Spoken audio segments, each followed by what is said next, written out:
And pretty much is an ultimatum to the West, you know?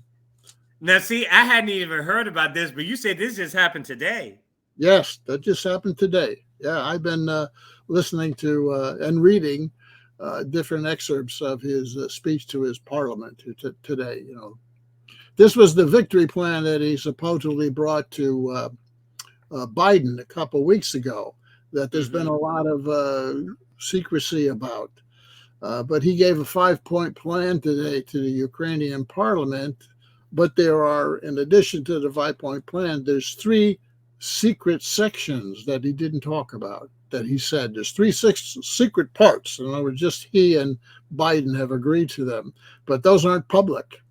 Then you can imagine what all that is, right? Yeah, we'll see. Yeah, that's interesting that you mentioned. I haven't even heard from Biden in probably a month. And for him to just come out of the blue like this? Well, he didn't come out of the blue. But his name came up, though. Zelensky came out of the blue.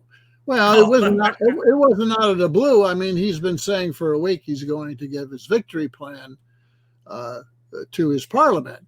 But he made a tour and then privately discussed his victory plan with Biden and with Starmer in the UK and who knows who else, right? So he's been peddling this victory plan first privately to the U.S. and NATO heads, and now he comes back and he's sort of saying, well, this is the victory plan that I discussed or that I brought to Biden and NATO. But in addition to that, he says, but there's 3 secret areas I can't talk about. So this is going to be very juicy, and this is developing news, so that's wonderful. And beautiful people, I know that you're getting kind of a scene behind the curtain, but hey, we kind of started out rough today, but we're going to keep it going. We're joined again by Dr. Jack Rasmus. Good evening to everybody, to all the beautiful people in the world. This is episode 140 of Kiko's Freethinkers Forum. And Dr. Jack Rasmus is with us again. If you don't know who he has his weekly radio show called Alternative Visions. It's on the Progressive Radio Network. And he has he's an author of several different books. We've talked a lot about the Scourge of Neoliberalism. And just to reference some of his previous books, Systemic Fragility in the Global Economy, Epic Recession, Prelude to Global Depression, and then Obama's Economy Recovery for the Few. And that's just a few of the contributions. He has an upcoming book that deals with economic issues too, that I think he's in the process of writing. And we're going to really recap the Russo-Ukrainian war situation. We have some discussion about the circus, the 2024 circus, that is, the presidential and the vice presidential side of things. And maybe just an update on the state of the economy and maybe where Dr. Rasmus sees that a year from now. So we have a lot to discuss today. We're not going to waste your time getting to those things. I just want to say welcome back to the show and thanks for accepting that invitation again. Always glad to join you. I appreciate it. Thank you so much. Despite the technological issues, we will persevere. I promise you, audience. It's something. So we were kind of talking about something that I hadn't heard of. I didn't even know this about Zelensky, this 5-point plan that Jack was telling me about. But I also, before we get into that, I wanted to kind of get your view on when he came to Trump Tower. What was that about? Do you have any insight into that from my audience? Yeah, well, you know, he came to New York and he gave his speeches and so forth. But the reason he came to the U.S. was to discuss his, quote, victory plan, his latest plan for victory in the Ukraine-Russia war, right? And private discussion. There wasn't too much reported about that until today. We're seeing the first glimpses of that victory plan today because Zelensky is reporting his plan to his parliament just today on the 16th of October. So now we're seeing the first outlines of what he means by his plan to create victory in the war. Of course, Ukraine is losing on all fronts.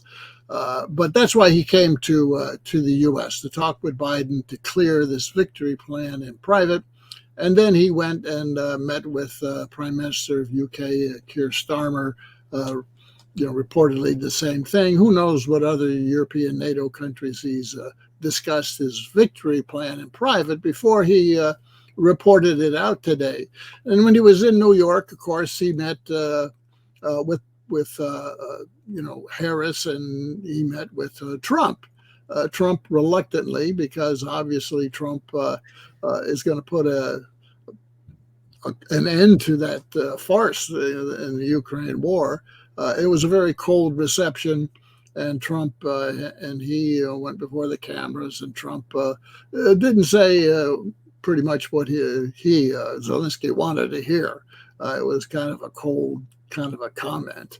But it's the election and in the U.S. and Zelensky, made his tour of the U.S. and talked to the right people. And Trump, of course, isn't in favor, as I understand it, of continuing the war. He wants a settlement to that war, and who knows what they discussed. I doubt whether Zelensky really revealed his victory plan to Trump when he met him in New York, but he certainly revealed it and discussed it and amended it and whatever he did with it in discussions with Biden. And Harris is there as well. Harris' foreign policy is exactly the same as Biden's foreign policy, whether it's on Ukraine or China or the Middle East and Israel. It's the same thing. And just a side comment on that similarity in the foreign policies between Biden and Harris, it kind of reminds me of the election in 1968. Not everyone goes back that far. I do, of course. And I remember Hubert Humphrey was the vice presidential candidate at that time on Lyndon Johnson's ticket, right? Well, Johnson decided not to rerun in 68 because the Vietnam War was going badly. But Hubert Humphrey continued to support the war, the Vietnam War, and Johnson's policy in the Vietnam War. And Hubert Humphrey lost in 68 election, a very close election with Richard Nixon. And, most analysts say he probably lost that election because of his total support of Johnson's foreign policy in the war, which I call the Hubert Humphrey effect. And we're going to see Kamala Harris, I predict, bury that same burden. She's going to carry that same burden of the Hubert Humphrey effect. And she may lose this election because of her unabashed total support for Biden and Democrat foreign policies, which has just been a disaster all across the board everywhere. So that's just an aside, but it ties the election to all the war issues, you might say. We can get back to that when we discuss the election a little bit more. But back to, when we get to Zelensky, Zelensky did make this tour, discussed his victory plan in private, and now he revealed today to his parliament his victory plan. I watched some of it and read it and watched the reaction of the Ukrainian parliament, which was very interesting. They weren't all that excited about it. But it reminded me, I said, how can you describe this? I mean, look at this audience of the parliamentary members there and all the generals, the Ukrainian generals, and they weren't too happy with his, quote, victory plan. There was some perfunctory clapping of hands, at certain things. But, it looked to me like a football halftime in the locker room, with the coach Zelensky trying to rally his troops there and rah, and they're all sullen because they're behind 28-3, at halftime. And it was like a halftime speech, really. But there were some significant suggestions as to where his policy was going and where, the West and the U.S. might be in relationship to that policy, or at least where he wants them to go. But it's unresolved whether the U.S. and NATO support his victory plan. As we will see, there's some pretty controversial stuff, all pointing to sucking the U.S. more directly into the war in Ukraine. But we can go there and talk about it in more detail if you like. Okay, so I'm curious. So how does that work? Let's just say hypothetically that Trump does win. What does that mean for the 5-point plan? And I was told that it was almost like an ultimatum in a way, like the tone was when he visited Trump Tower. That was kind of like maybe that's the reason why he had that expression that he had. Ultimatum by whom? By Trump to Zelensky or vice versa? Ultimatum to Zelensky to, like, you know what's going to happen if I get into office, basically that type of. Yeah. Well, you know, his speech to his parliament, Zelensky's speech to his parliament, was kind of like an ultimatum to the West. You either agree to this or, you know, we may end up having to capitulate to the Russians. And then, you know, what happens to NATO, you know, if we lose this war, NATO's reputation and maybe its future is going to be questionable. And then what happens to all the American and European companies that have penetrated over the last decade deeply into Ukraine? They're all over Ukraine. They're buying up, have bought up Ukrainian companies and formed joint ventures with them. People don't realize the deep economic penetration since the 2014 coup of the West, U.S. and Europeans in Ukraine itself. They've almost integrated Ukraine's economy.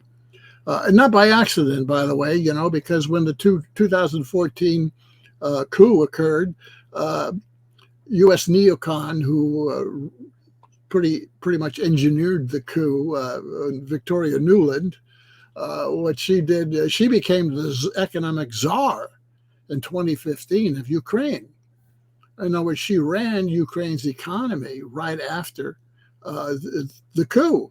And Ukraine even had to make an exception to its constitution because no foreigners were able to assume that position, economic czar, but they did it to get her in there. It just shows you how much of the U.S. was behind the coup and everything. And that opened the door, floodgates, in fact, to U.S. businesses flooding into Ukraine. And that's the tip of the iceberg of this whole issue of Hunter Biden on the board of the big Ukraine energy company, Burisma, you know. But it wasn't just Hunter Biden. I mean, the kids of a lot of American elites, you know, the family members of a lot of American elites just ended up sitting on boards over there. And there's some rumors, I don't know if it's substantiated, you know, that Nancy Pelosi and John Kerry and all of them have their own people on boards or their lawyers on boards in Ukraine. And, you know, a year or so ago, out of curiosity, I wanted to test and see, you know, is this true, you know? So I looked up the chambers of commerce in all the major cities in Ukraine. And just look at those members of the chambers of commerce in the major cities in Ukraine. It's full of American companies. I mean, like half of the chambers of commerce in some of these cities are American companies. So, you know, what Zelensky is saying, you know, if you don't give us what we want, and as my ultimatum victory plan speech here, you know, not only you may find NATO in trouble in its future, but what about all your investments here? You know, your economic investments in Ukraine, all that's going to go away either, you know. So this victory speech, this halftime pep talk is really an ultimatum to the West. Give us what we want. And so what does he want? What did he say today in his speech to the parliament? Well, it was a 5-point program, plus 3 secret provisions, he said, which I can't discuss with you. In other words, there's 3 more, not just the 5 public, but there's 3 more that's a secret that he and Biden and who knows else have agreed to, that it's too controversial to even make public. Okay, so we know the 5 points. What's the 5 point? Well, the first point is we're going to invite NATO. to have us join NATO. We're going to invite NATO in. Now, that's the number one issue to the Russians. They want neutrality. They've said all along. Putin has reaffirmed it this summer, saying, no NATO. You have to be neutral, right? Ukraine has to be neutral. We're not going to allow any NATO on our borders here, which is the number one issue from the very beginning. But Zelensky's number one issue is NATO, right? We join NATO immediately. We're not waiting for you to invite us. We're inviting you, NATO, to bring us in, right? Well, that means no negotiations and no compromises, to say no NATO. Then the second point is what he calls defense, production, and Western aid. He wants more weapons, right, from the West, because it's depleted now, particularly air defense. There's no air defense on Ukrainian anymore. There's no Air Force, Ukrainian Air Force to speak of. There's no missile defense against Russian missiles and Russian aircraft, completely debilitated so far. So he wants more weapons. And a key phrase in the second point is, and I'll quote him, he wants the removal of restrictions on the Ukraine's use of the weapons from the West. What that means is these long-range cruise missiles and the ATACMS missiles from the U.S. and Storm Shadow cruise missiles from the U.K., he wants to be able to use those to attack Moscow and Petersburg and some of the others. He believes that's the way to bring Russia to the bargaining, negotiating table, right? Which is just the opposite, right? So that's number two, remove restrictions and give us more weapons. We've already given them $250 billion of weapons between us and Europe, but he wants more because most of those weapons have been destroyed here. Third point is what he calls deterrence, and that is he wants a permanent NATO non-nuclear military presence in Ukraine. In other words, not just Ukraine joining NATO, but NATO military wherever he wants to deploy them, which would be on the Russian border, of course, right? He wants NATO military if anything brings NATO into the war, that's it, right? He wants NATO into the war, right? He wants them fighting side to side. Now, NATO forces are already in the war to some extent. They are the technicians that are manning these Patriot missiles, these advanced radars, and these long-range missiles, that are used in Ukraine. A good example is recently the U.S. has announced that it's sending some of these long-range anti-ballistic missile systems to Israel. And 100 American military are going along with these 48 missiles going to Israel because they're the only ones who know how to operate this stuff, right? So Ukrainians are not, for 2.5 years now, are not really operating these advanced systems. It's the U.S. and Europeans are. So the pretense is off here by the third point, deterrence. What Zelensky means is we want NATO, on our soil, wherever they get deployed, not just us joining NATO. All right, the fourth point is economic strength, right? And build Ukraine's economy, which is in shatters now, as you would expect after 2.5 years of war. And it's going from bad to worse economically. The U.S. is spending $8 billion a month just to keep its economy and government afloat. Of the money we give them, $8 billion goes just to prop up their economy, and then the IMF gives billions more to them on the economic side, apart from all the weapons and other funds. And that means he wants more sanctions. Zelensky, more Western U.S. sanctions on Russia. The gas pipeline, we've heard a lot about the Nord Stream gas pipeline being blown up here. And by the way, the indications were Ukrainians were involved in that. And that Germany itself, to digress a little bit, undertook a investigation and found that there were Ukrainians and Ukrainian businessmen involved in that. And Germany tried to arrest them because they took off, those involved took off and went to Poland. But Poland would not turn these people over to Germany. And now they're back in Ukraine, right? So Ukrainians involved in the Nord Stream pipeline. But the point I was going to make is that there's a gas pipeline that goes from Russia through Ukraine to Hungary and Slovakia, right? So natural gas is flowing to the west. It's just not flowing on Nord Stream.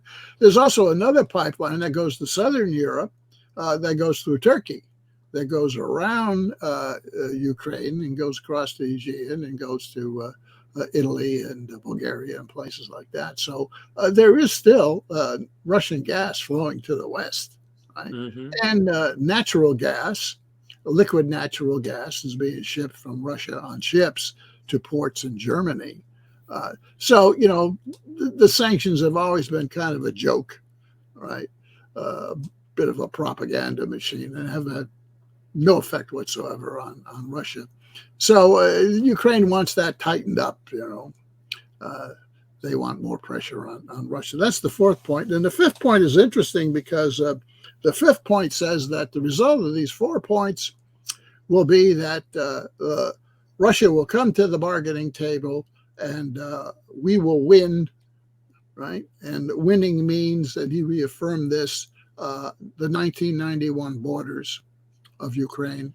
In other words, Crimea goes back to Ukraine. All the eastern Donbass goes back to Ukraine. And a non-starter as far as serious negotiations are concerned, right? Give us our long-range missiles to shoot at Moscow and give us back our borders, right? Let us join NATO. I mean, this is not a basis for negotiation. This is a basis for scuttling any negotiation, right? And the question is, the West is getting tired of the whole project Ukraine. It's spent a small fortune propping it up.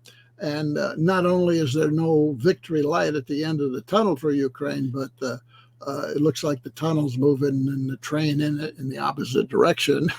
And Russia is pretty much prevailing on all fronts, even in the Kursk section, where Kursk being that Russian province where Ukraine has invaded, right? Remember the Kursk in the north? Kursk is, they call them oblasts, but they're like states, small states of the country.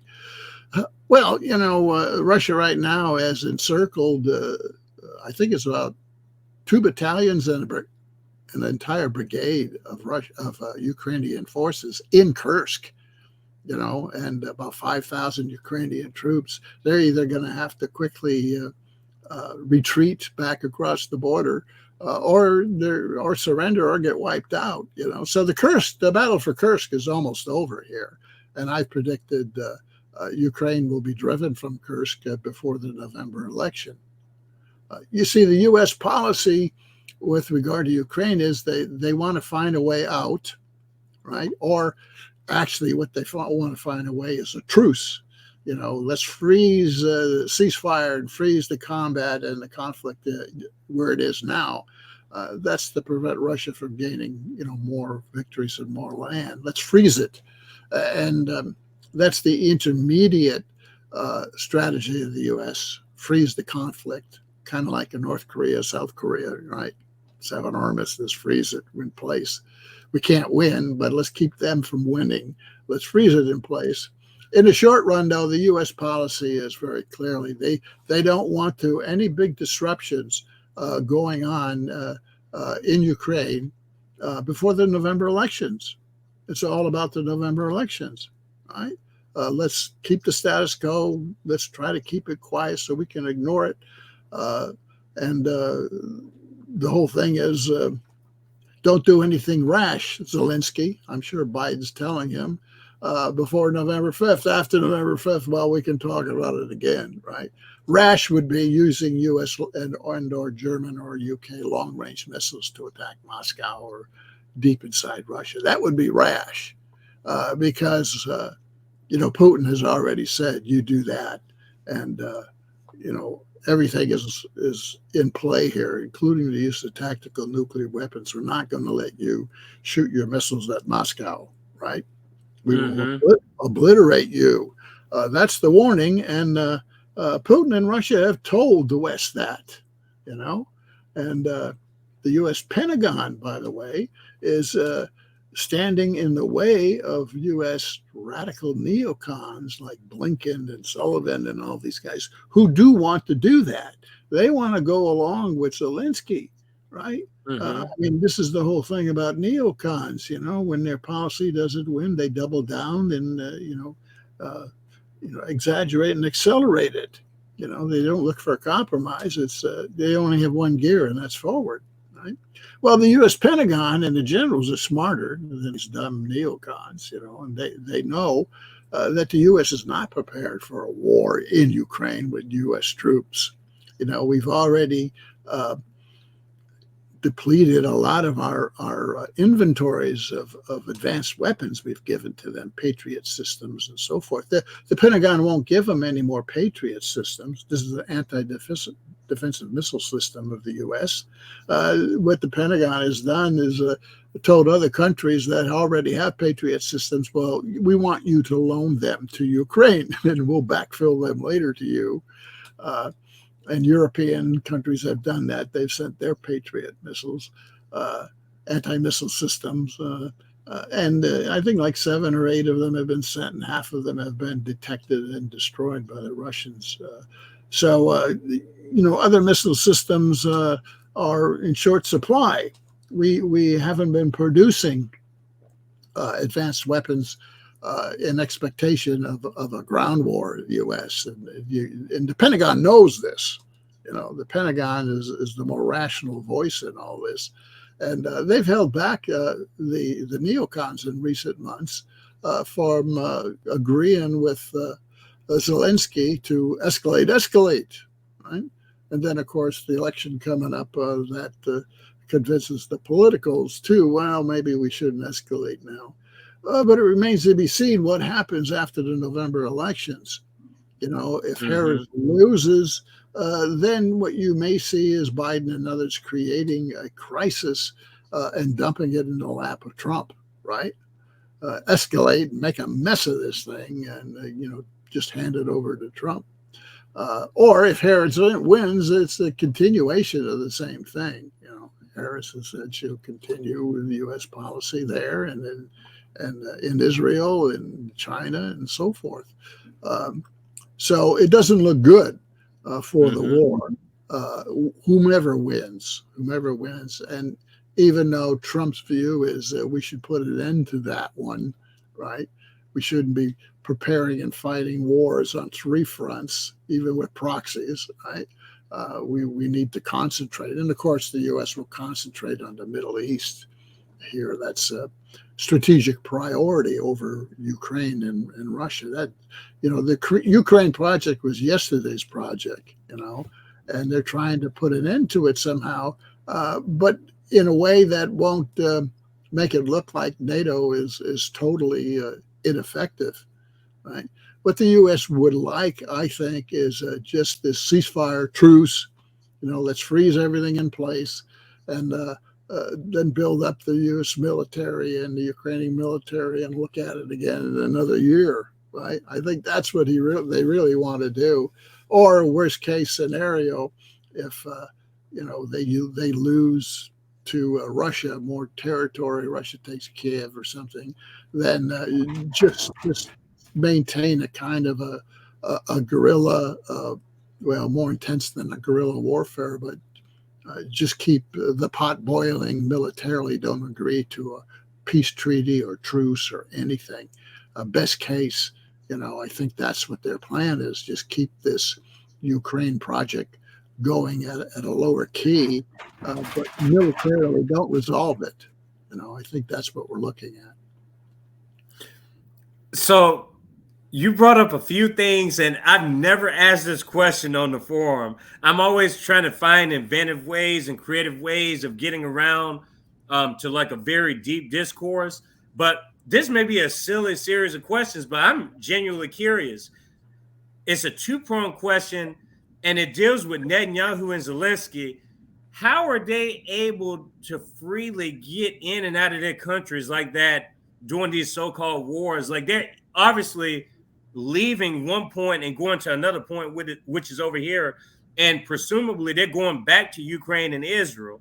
How are they easily able to do that? And number two, is there any communication whatsoever between the so-called belligerents, which would mean the State Department and Putin, and the State Department and Hamas, for instance? No, I don't think there's any communication going on between the State Department, Antony Blinken, neocon, and the Russians. In fact, Blinken wanted to meet with Sergei Lavrov, which is his counterpart in Russia, foreign minister of Russia. Lavrov won't even take his calls. Right? Oh, wow. Oh, they won't even talk to each other. Biden hasn't talked to. You think he'd pick up his red phone and talk to Putin?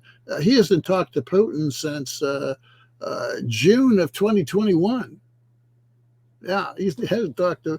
The only sources that are talking to each other are the Pentagon generals and the Russian generals. There's a back channel where the militaries are talking to each other and sort of giving signals to each other. This is all private stuff, right? So no one makes a big mistake and precipitates World War III in a nuclear exchange, So it's ironic here that the generals are the more rational element. Mm-hmm. But it's not so ironic because the generals know what wars are. These intellectual bureaucrat politicians that run foreign policy, like the neocons and so forth, they're the real dangerous ones. They're really dangerous because, like most intellectuals, this is all an idea to them and a personal power thing. And they really don't give a damn what happens to average people, individuals. They don't care that somewhere around 500,000 to 800,000 Ukrainians have been killed in this process, and maybe 70,000, 80,000 Russians have been killed in this whole thing. This is all, collateral damage to their political objectives. They don't care about people. So to answer your question explicitly, no, there's no State Department. U.S. State Department is pretty much been sidelined in terms of reputation. The Middle East countries won't even talk to Blinken. Yeah, they accept him.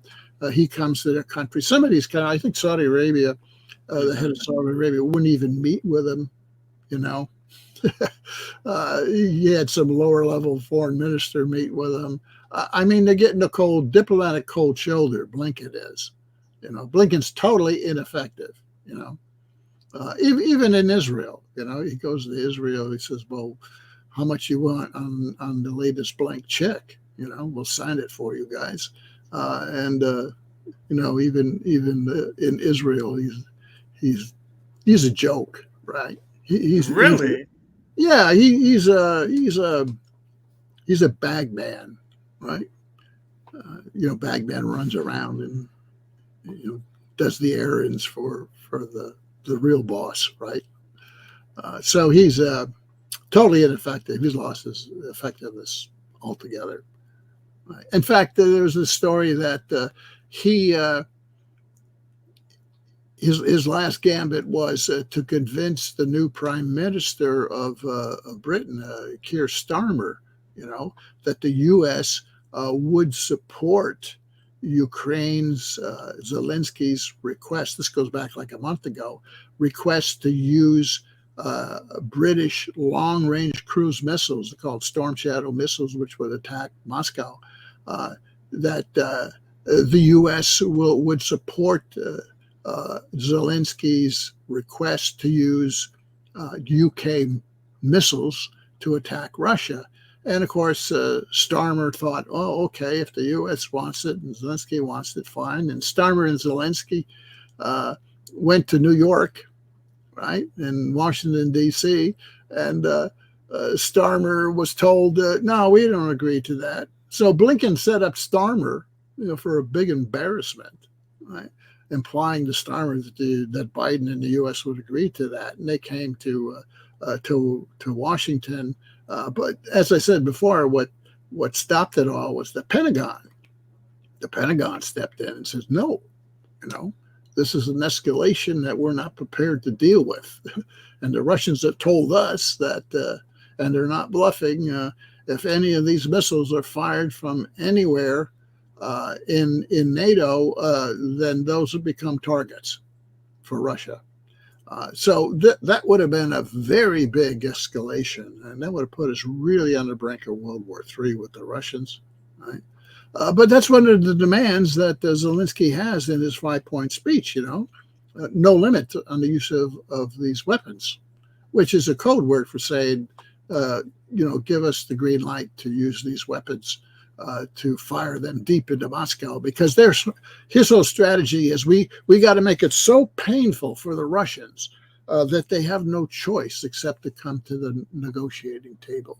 That's his argument, which is totally illogical, because every escalation that's occurred so far has only resulted in the Russians becoming even more adamant and matching the escalation, and even more convincing popular support for Putin and the war. Every escalation has resulted in that. And this would be, as close as you could get to World War III, I think, if Zelensky was able to do this. But that's exactly what Blinken was trying to arrange, to bring the UK, whose missiles would be used by Zelensky, and together, all three of them, go to Washington to Biden, and they sit down with Biden, and the Pentagon says, nope, we don't want that. And of course, Biden listens to the Pentagon in this case, because he's got another reason to listen to him right now, and that's the November election. Right? Mm-hmm. So the Pentagon and the Democrat election is kind of what's blocking this escalation that Blinken tried to manage and arrange. So I guess that kind of answers my question before we sort of segue. Like, what would it take to end this war abruptly? Or it sounds like there's 2 or 3 possibilities that the U.S. is either going to just hold serve, and then they're going to maybe revisit it at a later time, or if Trump gets in, it maybe just completely changes the plan. Yeah, well, we don't know what Trump would do. What he says is, he can get the parties together and knock heads, and we'll get a solution overnight. I don't think he can do that. Right. There's no way, because the Russians will not accept anything short of neutrality in Ukraine. Nothing short of that. They made that very clear. That's a non-starter. Any NATO, any non-neutrality by Ukraine is a non-starter. They'll never agree to that. Also, they will never agree now to give up those 5 provinces. They are winning them. They've just about cleared out the Ukrainians from those provinces every day. There are tactical encirclements going in several cities in the Donbass and the east. So there's no way they're going to give that up, because, in 2022, they had a referendum, legal referendum, and those provinces joined Russia. That's Russia now. That's like the U.S. giving up Texas and New Mexico and Arizona, right? There's no way. That's a done deal. But Zelensky keeps saying, 1991 borders, which means you got to give up Crimea as well as these 4 provinces. So that's the second non-starter. 1991 borders, never going to happen.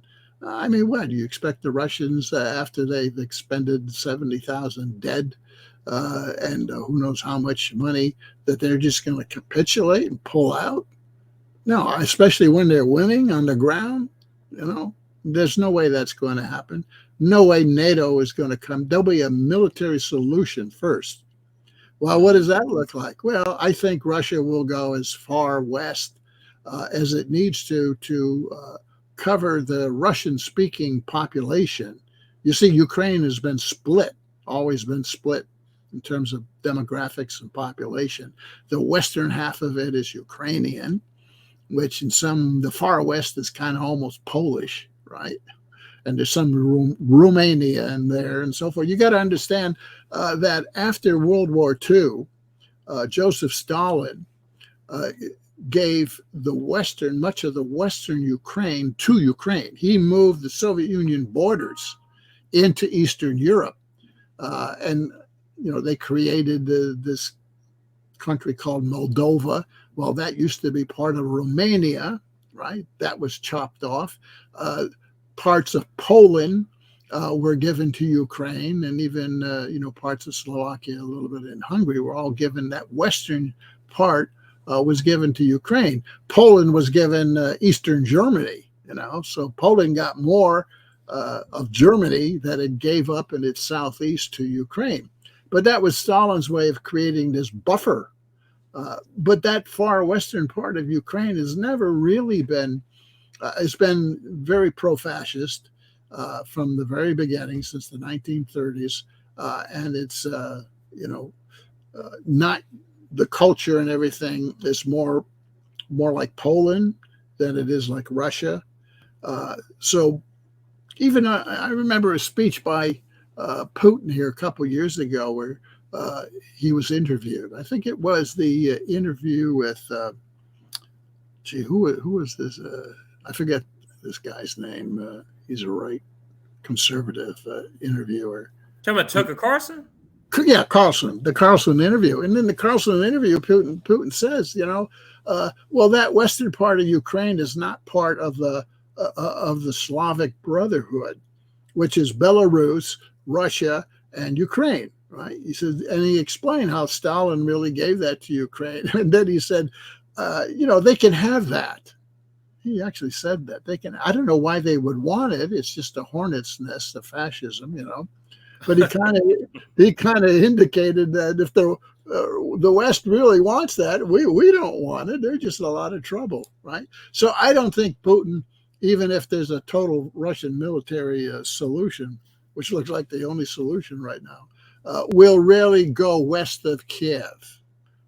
Because once you get west of Kiev, you get this Ukrainian nationalist stronghold, which isn't classical, historical Russian-speaking, Russian religion, Russian culture, right? And of course, the very south, Odessa and Mykolaiv, those areas are Russian-speaking. If you look at any maps of Russian-speaking sectors, it really cuts from Kharkov down to Odessa, right through the whole country. That's the Russian part, the Russian-speaking, settled by Russia a long time ago. And I think that's as far as he would want to go. But he'll never allow the rest of Ukraine that's remaining to ever join NATO. I don't think he cares about the western part of Ukraine, except that it's got to be neutral, right? But if Russia takes all the Russian-speaking and cultural areas, the western part of Ukraine is economically unfeasible, because most of the industry is in the eastern part of Ukraine, the part that's being fought over, in the southern part of Ukraine, right? The rest of it is mostly farmland. So, and the mineral wealth is in the eastern part. It's not in the western part.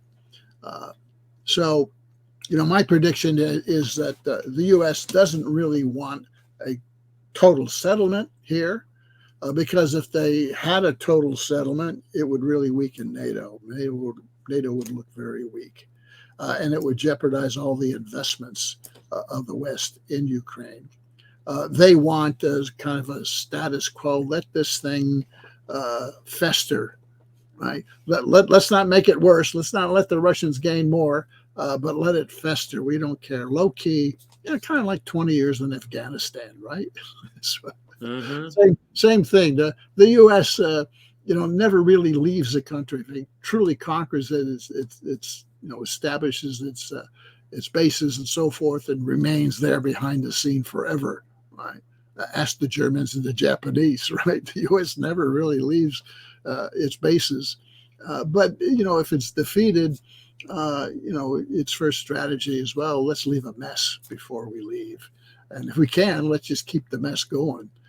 That's the way the U.S. empire reacts and thinks. And I think that's their attitude towards Ukraine here. Let it fester, best case. We won't throw all the money into it. The Europeans got to throw the money into it now, right? That's pretty much the deal. The U.S. Congress says we're not spending any more money on it. The $61 billion over the summer was the last from the U.S., but there's $300 billion sitting in banks in Europe, right?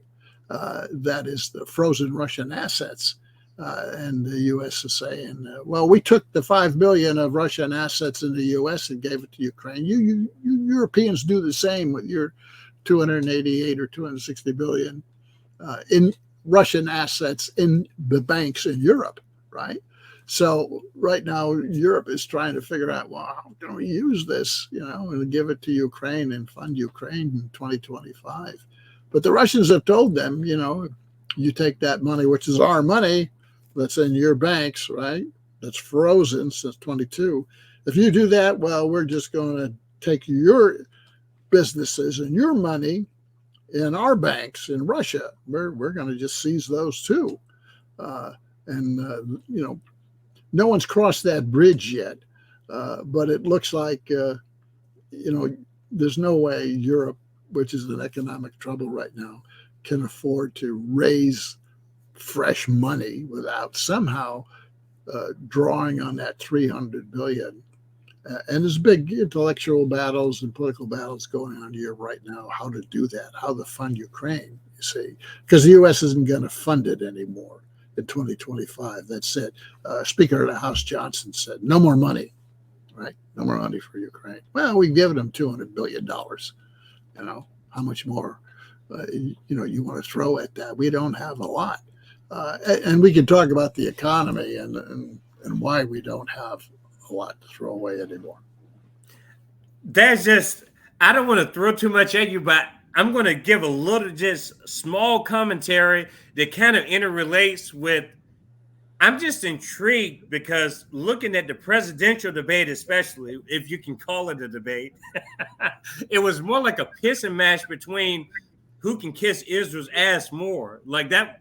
And the moderators add to this, like they field the questions to where we know where you guys stand, and the mainstream media, we're telling you, United States of America, where we stand, but we're still going to let you listen to this circus, even though you should know better than what you're being presented right now. But it's like, it's a show that we're watching, and they're proving how loyal they are as Zionists, that they are. But I'm still just intrigued by how the Democrats are still doubling down on this Russiagate stuff.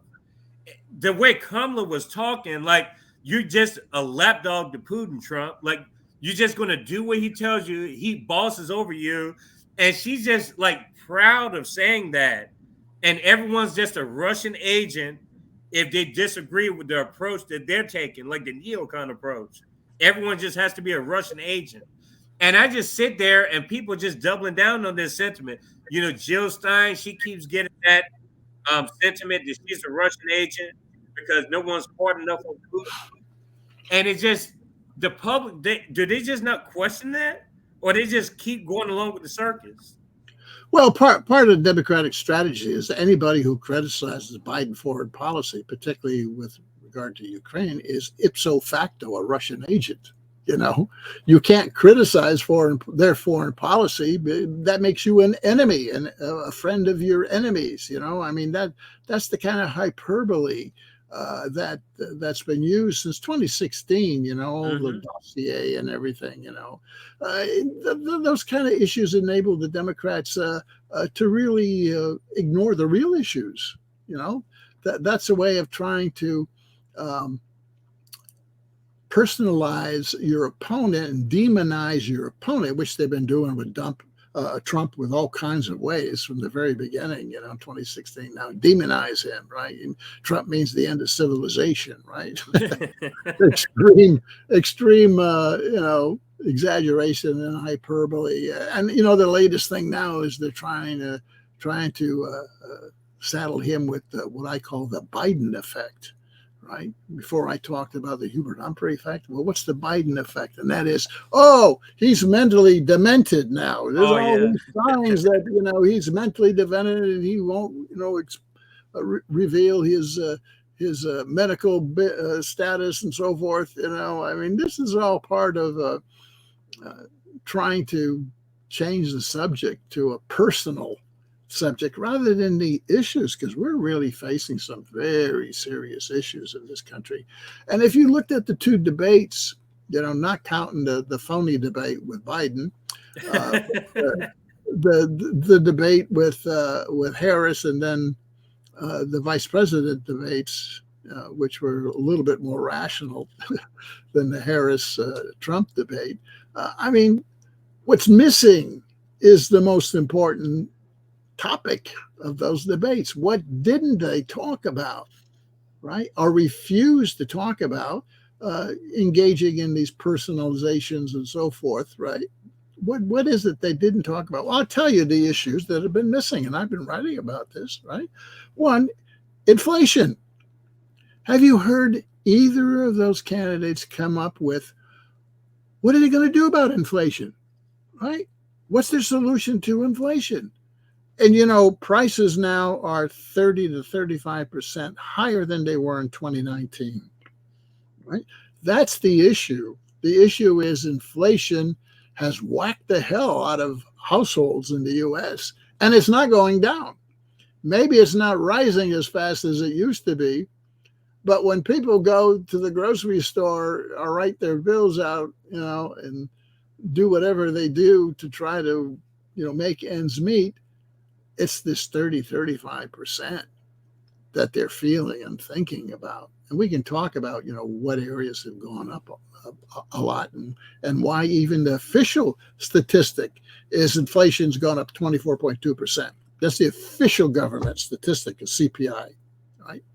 I have my own analysis, and based on the problems in the CPI in terms of its methodology and assumptions, inflation is really up maybe 30 to 35% since 2020, not 24.2, but even 24.2. Has your take-home pay gone up 30% in the last 4 years? But you've got to spend? No, it hasn't gone up 30. And that's what people are feeling. But the point is, none of them have a proposal for what to do with this high level, chronic level of inflation. Harris talks about, we're going to reduce prescription drug prices for 10 drugs 2 years from now, right? That's crazy. That's the only thing I've heard from how you're going to roll back these prices, right? So they're not talking about, and the polls show that the economy and inflation is the number one issue. It's been number one for the entire year, and it still is number one. And the Democrats say, well, look, the last CPI report, inflation over the past year is down to 2.5%.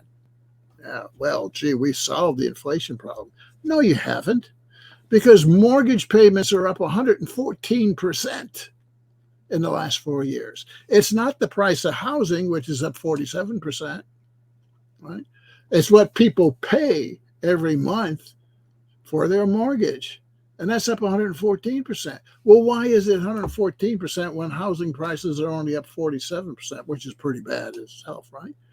Because there is no inclusion of rising interest rate costs in the CPI. It's not even factored in. Your credit card costs in 2020 were like 15, 16% interest rates. Now it's 23%, right? Your autos, if you bought an auto, it was like 3-4%. Now it's 8-9%. Right? Student debt was like 4%. Now it's 6.8%. Student loans, right? Across the board, interest rates are up, which takes a big whack out of your monthly budget, but it's not included in CPI.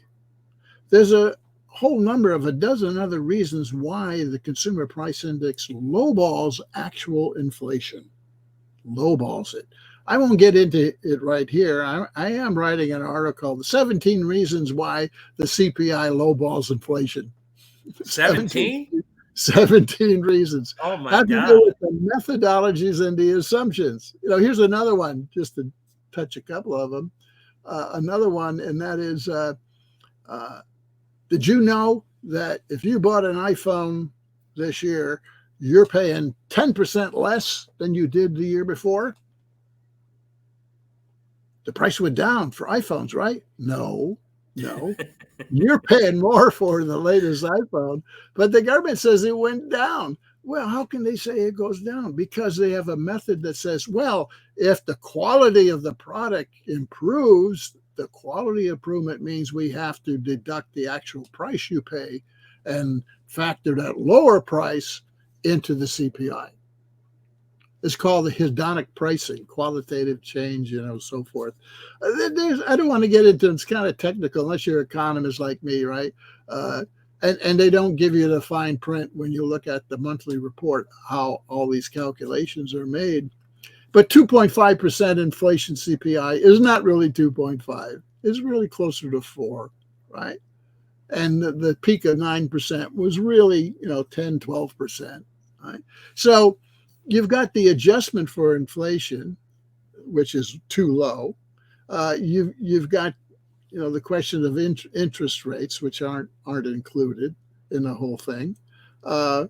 You've got all kinds of other assumptions that go into assuming people are able to pay these prices, like wages, hourly wages, right? The government says, hourly wages are up 4.9% in the last, on an annual basis. The wages are up 20%, 21%, right?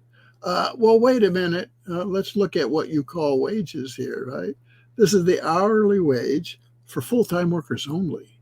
You see, it doesn't include 50 million part-time temp workers. This is full-time only.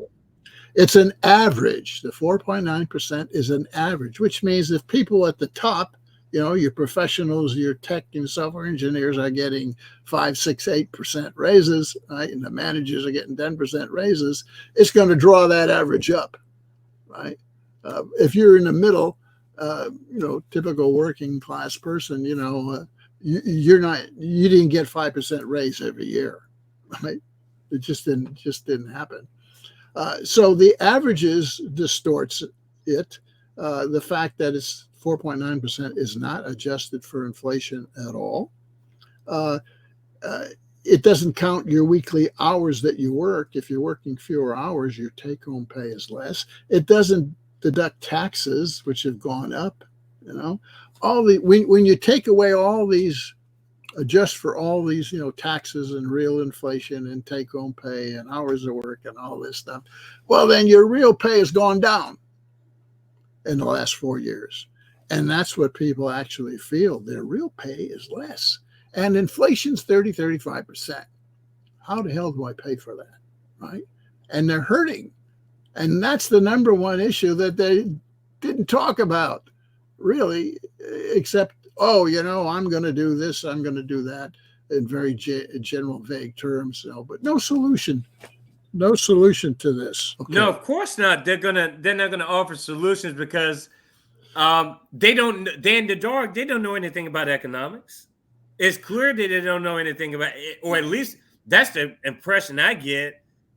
I feel like I'd take a chance myself. I'd take a chance. I bet on myself before them.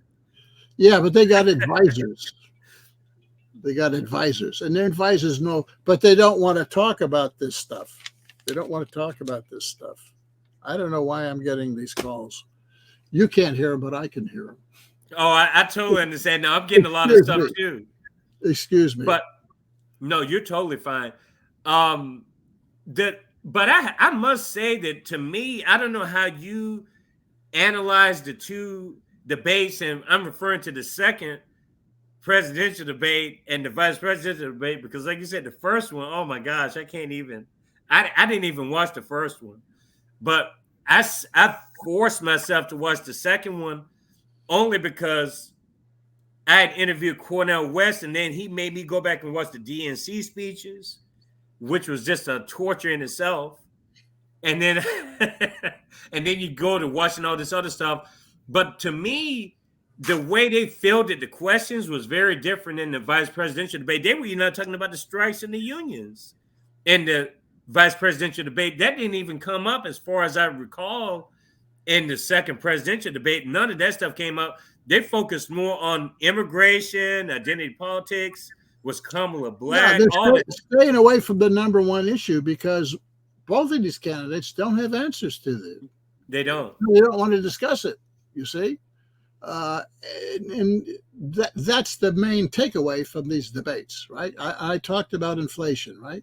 But another topic, economic topic, that wasn't discussed at all is the runaway deficits and debt that we have going on, and they like to say, oh, you're worse than I'm worse than deficit debt. Well, look at the data, the statistics. Under Trump, the deficits, cumulative deficits for 4 years, and the deficits, when you add them up, raise the national debt, right? That's the relationship between deficits and debt.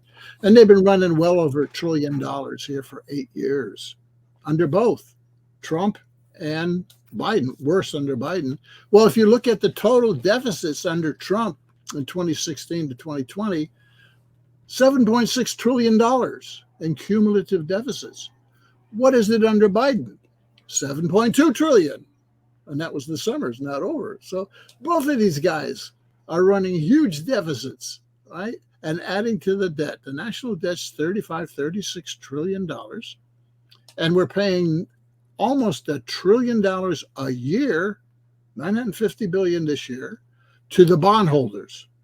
You see, because if you got a deficit, the central bank, the Federal Reserve, has to sell bonds to investors, and the investors give them real money in exchange for the bonds, give the Fed and the government real money. And it's that real money that's spent by the government, right, to cover the deficit, right? Because your spending is your tax revenue, which is always short for reasons of 20 years of tax cuts and slow growth, right? And excess spending. How much have we cut taxes since 2001? $17 trillion in tax cuts since 2001. How much have we spent on wars in the Middle East? $8 trillion.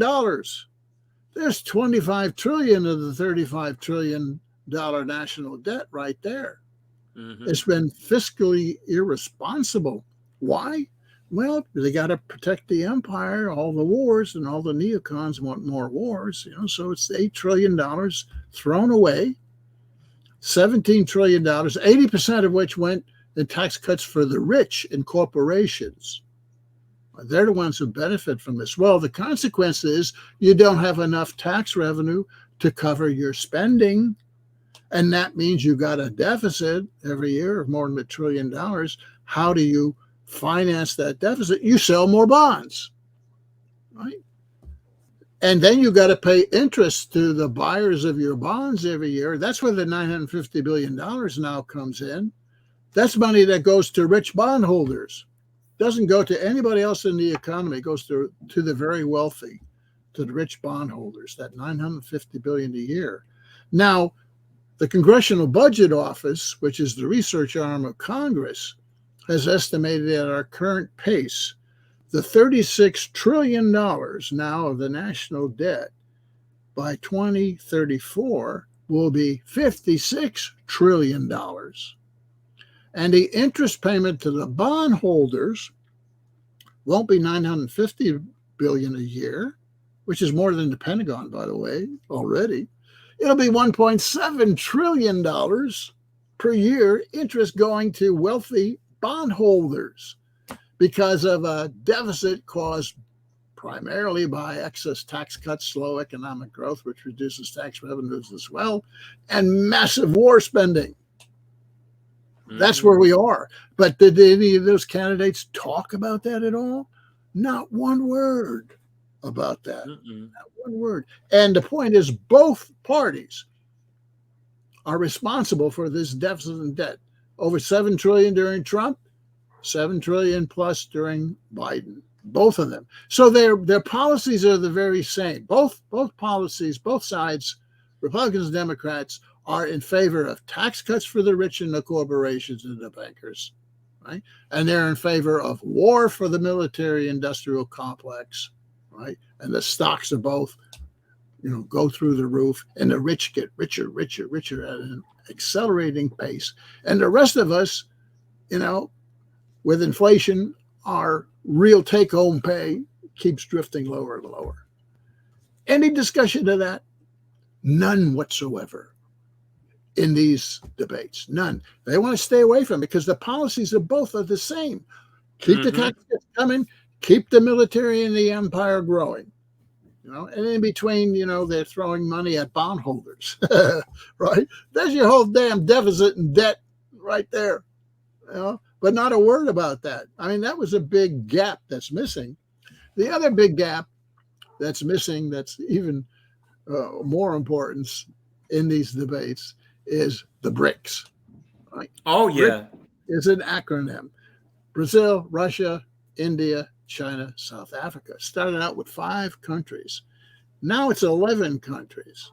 11 countries. The other 6 are in the Middle East, the oil, petrol countries, Saudi Arabia, UAE, Egypt, Ethiopia, whatever, all these countries that produce all this oil. They've joined the BRICS. Iran, yeah.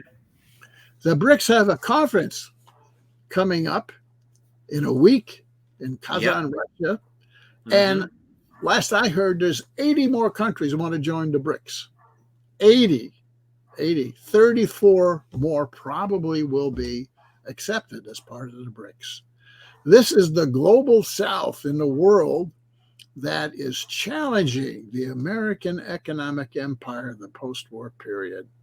They are challenging it. They say, we are not going to play any longer according to your rules. These rules were set up in 1944 by the U.S. and Britain and France and whatever. The New World Order in the post-war world, which would be dominated by the United States with junior partnerships with the Europeans and the British. Right? Then they let the Japanese in, which is just an economic dependency of the U.S., as is Germany, right? And, this has been the core of the American global post-war II economic empire. And at the center of it has been the U.S. dollar. That's the key. That's the crux of the empire. Because part of the empire was, okay, all you other countries, if you want to buy oil, if you want to buy natural resources and so forth, you got to use the dollar. You got to take your currencies and you got to buy our dollars in order to buy these things exported in the world and imported in the world. Well, that's a tremendous power because the U.S. knows through its international payment system called SWIFT who's buying and selling with dollars. They can see everybody in the world buying, selling with dollars. It goes right through the banks, U.S. banks. That gives the U.S. tremendous power because, if we want to sanction you, we know what you're doing, what you're buying, and, we're just not going to let you get dollars anymore to buy it. That's what they tried to do to Venezuela. They cut off all access to dollars, stole their gold, and wouldn't let them use gold to exchange for dollars. And the whole sanctions policy is dependent upon this international payment system, which is an institution of the empire, as the dollar is the key institution of the empire. But other institutions like the IMF and the World Bank and the WTO, these are all controlled by the U.S. you see, just as NATO is controlled as the political vehicle of the empire. Well, the global south, the BRICS, are saying we're not playing according to those rules anymore. And they've built up a critical mass now, with China and Russia and all the rest of them, right? With a global GDP greater than the US and Europe. Mm-hmm. And they're creating their own rules now, their own currency, their own international payment system, and soon, their own IMF and World Bank and so forth. This is a tremendous challenge and threat, existential threat to the U.S. empire. And there is a global U.S. empire. There has been for decades, but that is now under challenge. But did the candidates even mention that at all? That's the single most, that's a greater threat than the wars going on. No, not a word. You see, so when I say these debates are just worthless debates, worthless discussions, right? Because the key issues, whether it's inflation, whether it's deficits, debt, whether it's the BRICS and the empire, are not discussed at all. Mm-hmm. Why? Because both sides are in agreement on what needs to be done. And if they told us what they're going to do, we would be shocked. And we would be very worried about it all. So they can't. It's just like Zelensky. He's got his 5 points, but there's 3 secret points that he's not going to talk about, right? Which he and Biden have agreed to, which we will see after the election, you see. The American people are treated like mushrooms. Mm-hmm. We're fed shit and kept in the dark, right? We are political mushrooms.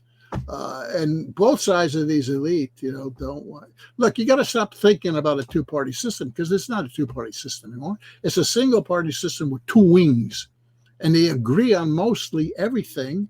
So they fight over superficial issues. Oh, you're gay, or you're not gay, and you don't support abortion, you're trans, and you're Russia. You're a Putin lover, all this they got to fight over something. They don't want to fight over the real things because they both believe the same thing. See, and that's the political problem that we've got today. But people I think people are getting wise to it more and more. People are finding out what's going on, and that's why both sides are trying to shut down access to information. Any information that's critical of their policies, they're shutting it down. The mainstream media is a total propaganda machine now. You can't find out what's going on in the mainstream media. I'm talking about CNN and MSNBC and the Washington Post and New York Times and all of that, right? That's mainstream media. That's just the empire's vehicles of communication right now. Right. And of course, they're going after the internet and social media, trying to shut that down too. And Facebook is self-censoring itself now, Instagram and all that. They're trying to go after TikTok, and they're trying to go after Musk and X, and they're talking about John Kerry recently. John Kerry's one of the biggies of the Democratic Party. Recently slipped up and said, we got a problem with this social media. And there's First Amendment freedom of speech, but we got to figure a way of redefining the First Amendment so we can control social media.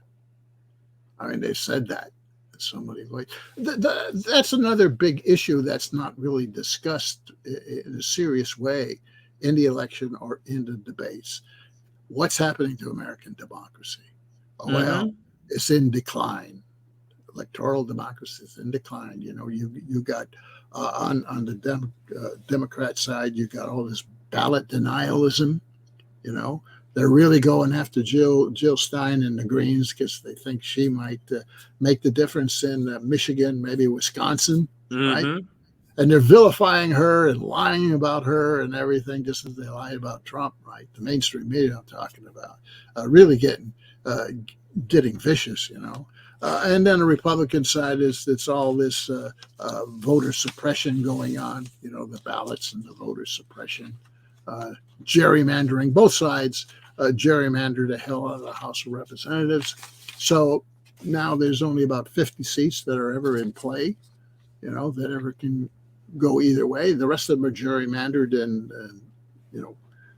safe for both sides. Both sides have agreed to that.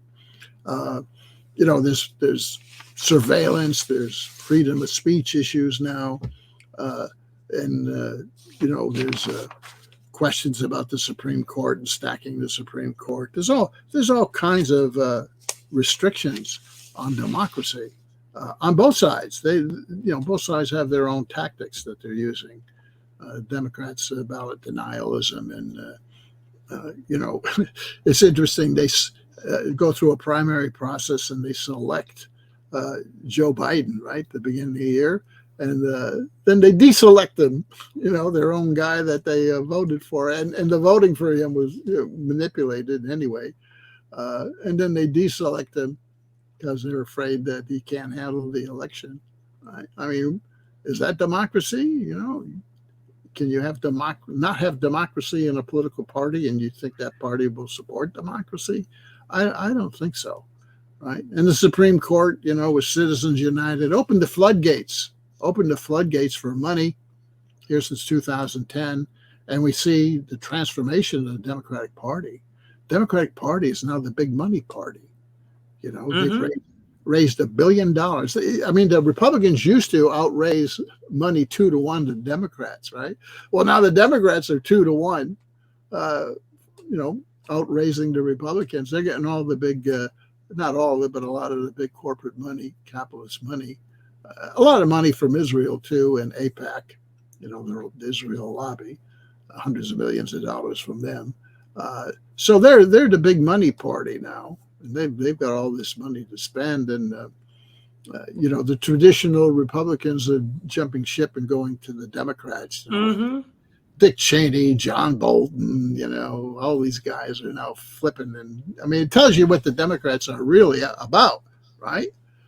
Today, and you got this rump of the Republicans with a lot of small business people and discontented workers, and a few big names like Elon Musk and so forth, who's worried about, his X platform being pretty much taken over should Harris win, which is going to happen. They will shut that down one way or another. So he knows that, right? He knows that, and they'll probably go after some of these other businesses and break them up as well. That's writing on the wall. And then you got AIPAC, $100 million in spending on Democrat Party primaries, making sure anyone who said ceasefire in the Middle East is eliminated, primaried out of the candidates, right? And then people don't realize that the AIPAC and others fund about 40% of the operations of the Democratic Party. Of course. Yeah, it's owned by pretty much Zionist interests, And this is religious. This is separation. The church is state. The church is the state. I mean, technically, AIPAC is a religious organization. If you go to Open Secrets, and they don't even hide it from people. No, it's so obvious they don't even hide it from people anymore.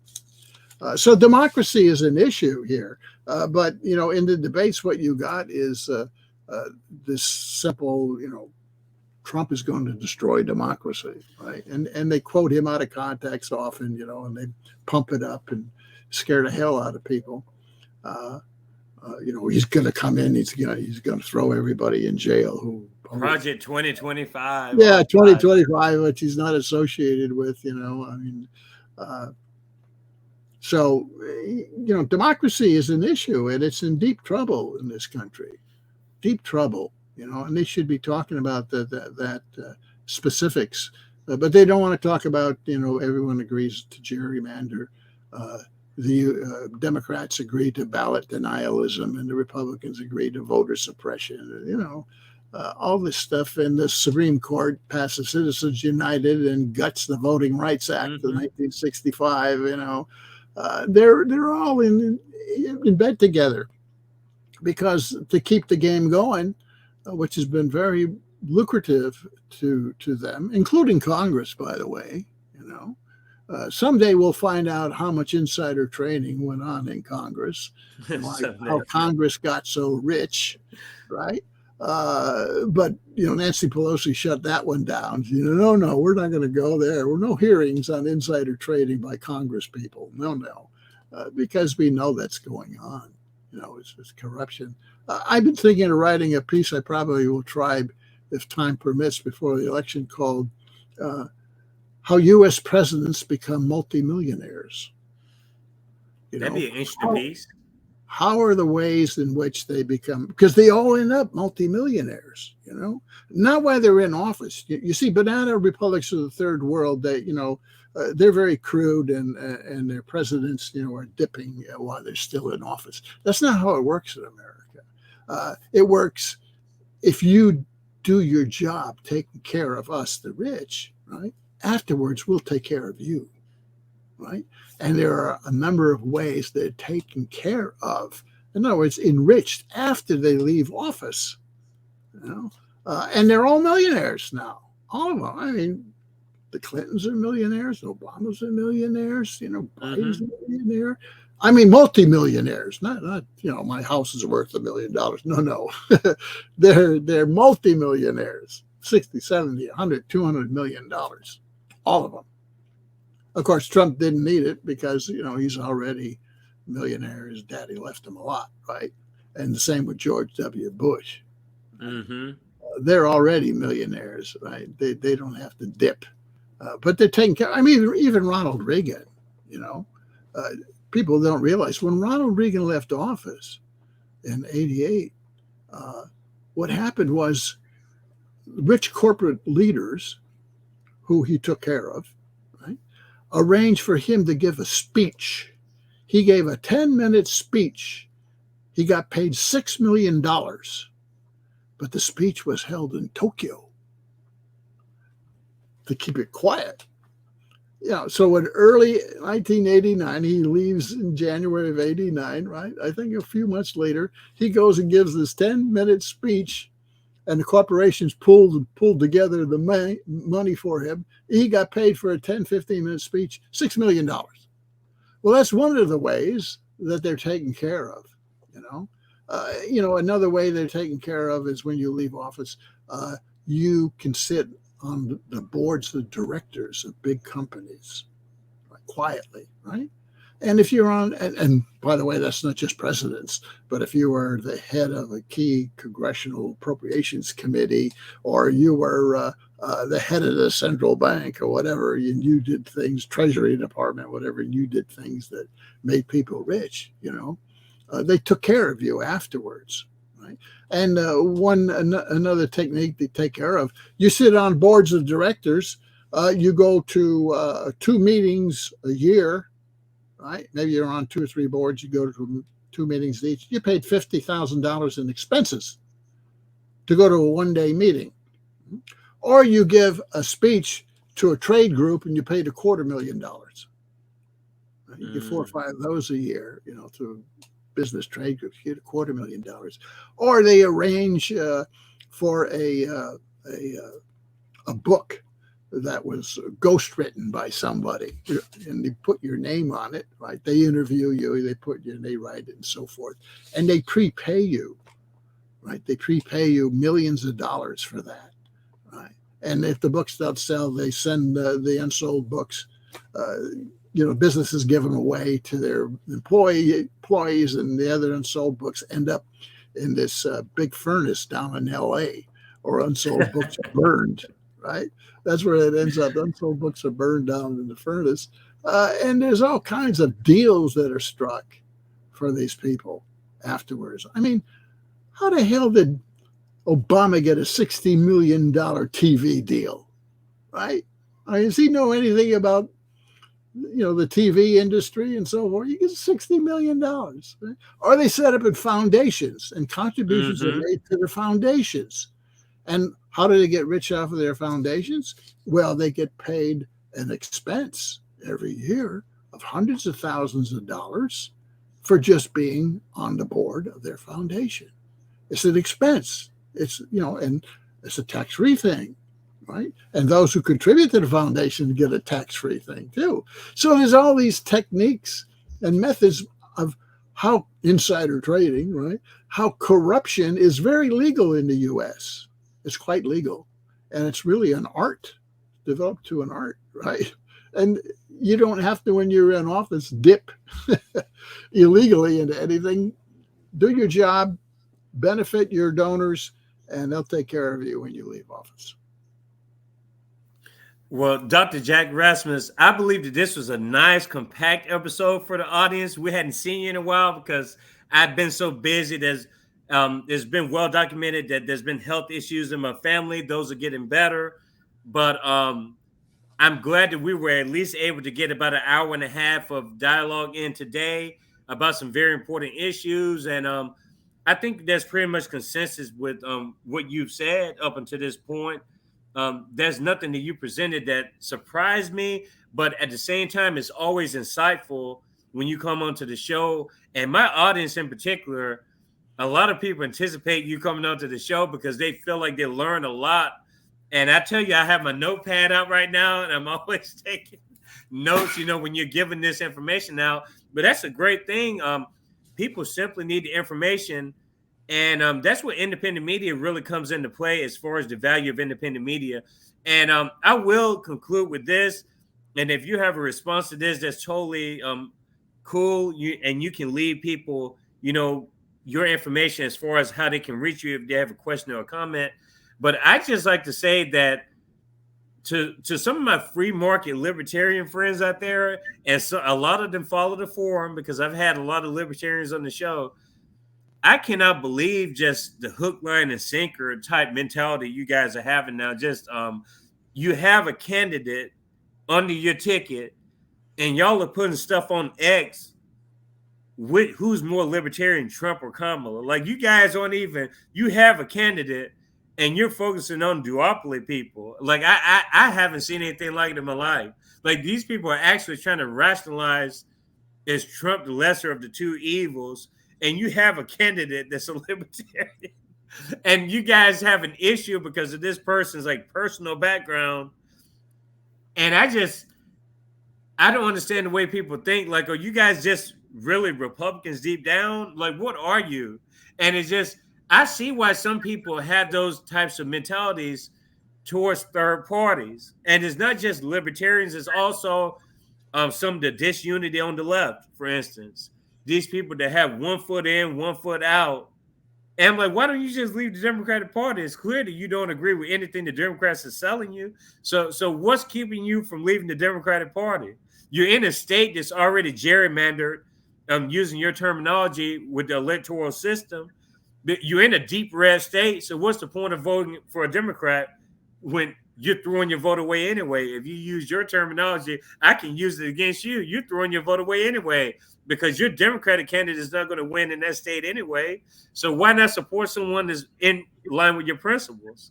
I don't know. Those are just my types of things that I have with people. Yeah, we unfortunately didn't have enough time to talk about the election, but as I've said before, there's only 7, maybe 8 states where this whole thing's going to be determined.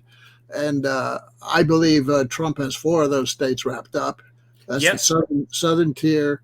Georgia and Arizona, they won by, in 2020, Democrats won by a hair's breadth. And now the Republicans have control of those election committees. And there's no way that Arizona or Georgia is going to go Democrat. Same thing in North Carolina, especially after the hurricane situation there.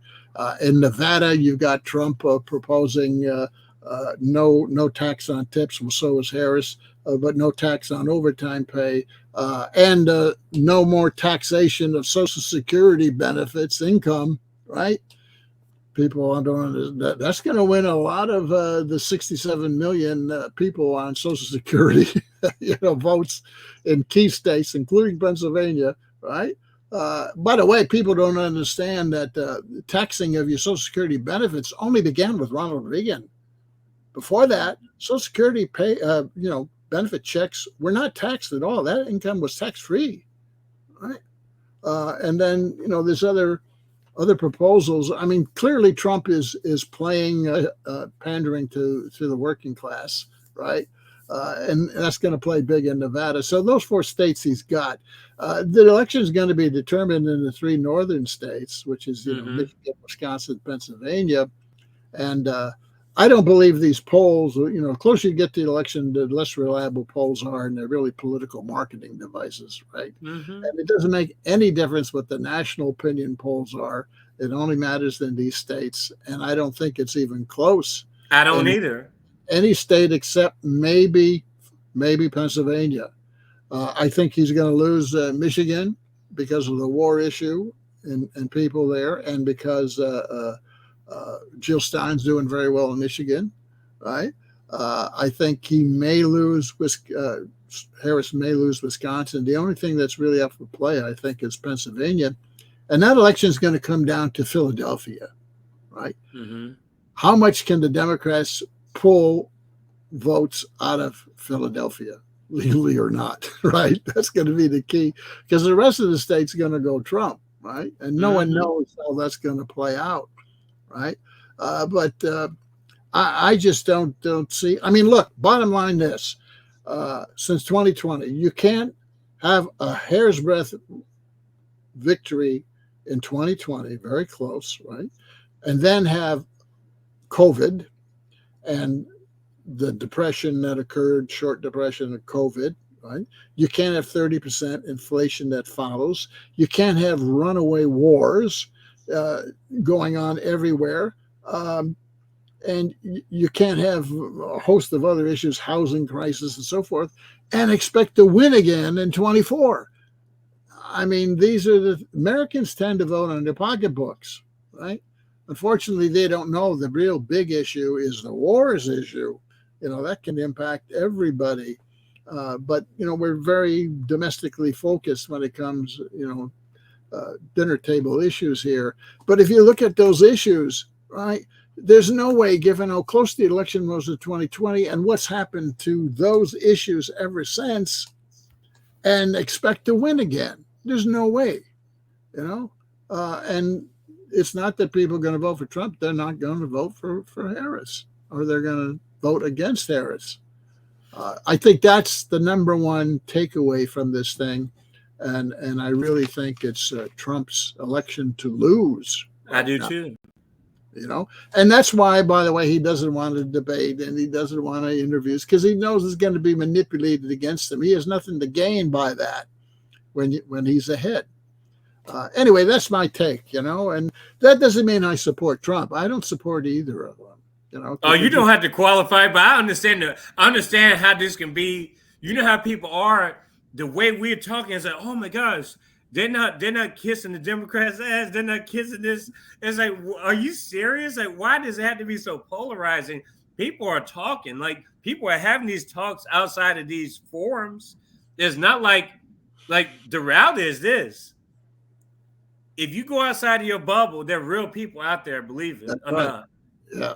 And a lot of people, the stuff that you're saying, I'm actually, because of this interview, not just because of it, but I'm going to do a separate show, I think myself, just impromptu, because I have several reasons as to why I think that I believe it's going to be a landslide, honestly, because Kamala's, there's an issue, there's identity politics issues that people aren't really talking about up front, because I'm around a lot of people, and the same skepticism that was there initially with Obama is there with Kamala.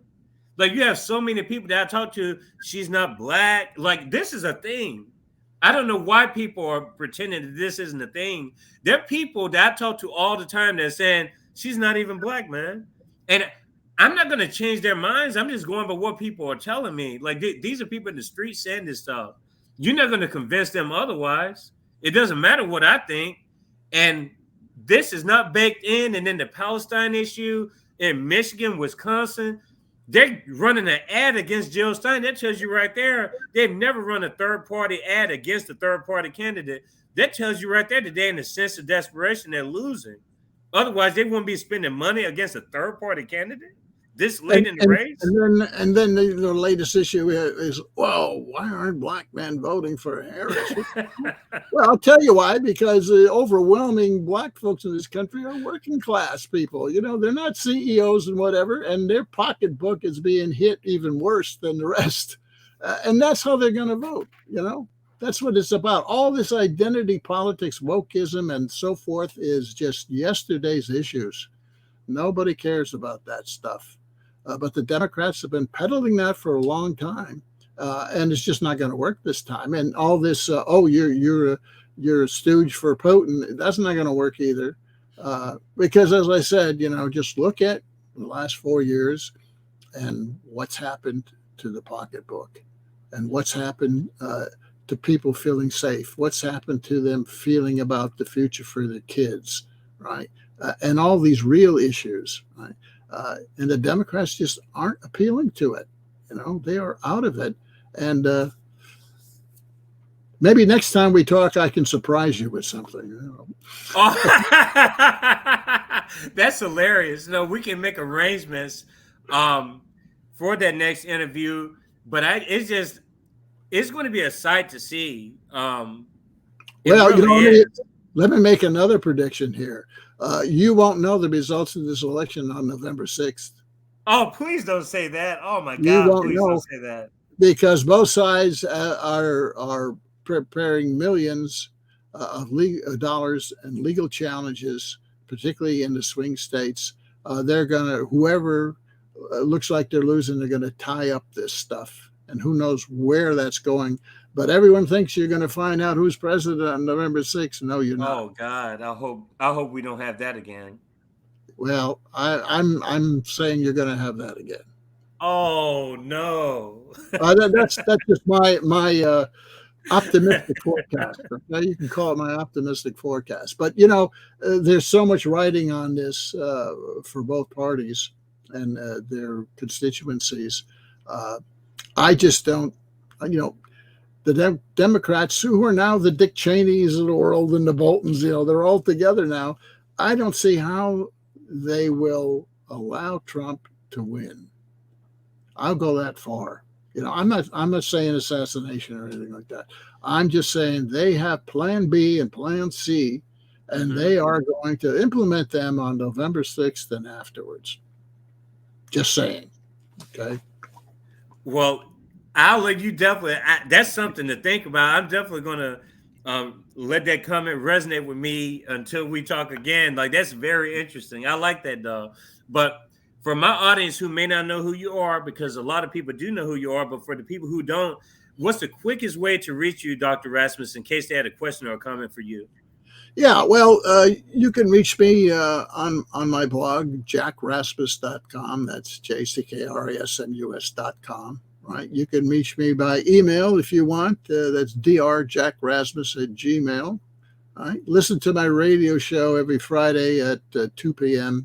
Eastern Time, Alternative Visions on the Progressive Radio Network out of New York. Right. Or you can follow me. I comment a half a dozen times a day on X, you know, of the events of the day.